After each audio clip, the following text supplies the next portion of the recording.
अस्सलाम वालेकुम रहमतुल्लाहि वबरकातुहू। दोस्तों, घरेलू नाचाकियाँ अगर शौहर की तरफ से हों या बीवी की तरफ से हों, वैसे भी हों, घर में अगर नाचाकियाँ हैं, लड़ाई झगड़े होते हैं, तो उनके लिए अगर शौहर तंग करता है तो बीवी अमल करेगी, अगर बीवी तंग करती है तो शौहर अमल करेगा। अमल कौन सा है?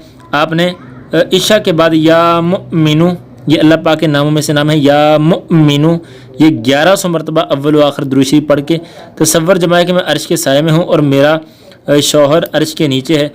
फिर तसव्वुर में शौहर के ऊपर फूंक मारे, बातचीत किए बगैर सो जाए।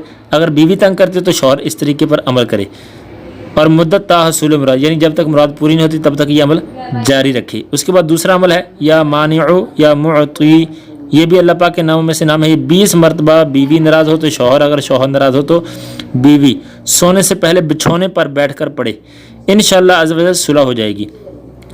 तीसरे नंबर पे है कि अगर शौहर बदमिजाज और बद ज़बान हो तो बीवी 11 रोज़ तक ज़ोहर की नमाज के बाद 1100 मरतबा या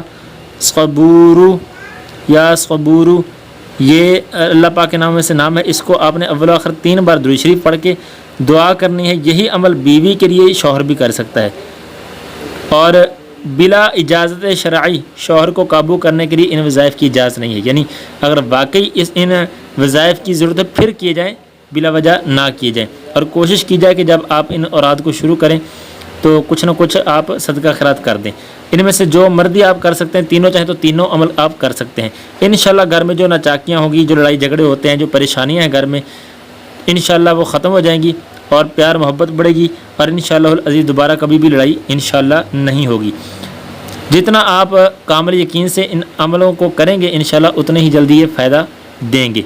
जज़ाकल्लाहु खैर। अस्सलामु अलैकुम रहमतुल्लाहि व बरकातुहू। इनको आप दावत इस्लामी के मरकज़ जाके भी ले सकते हैं, यहाँ से भी आपको इजाज़त है, और ये आप उनकी वेबसाइट पे जाके भी इनको ले सकते हैं।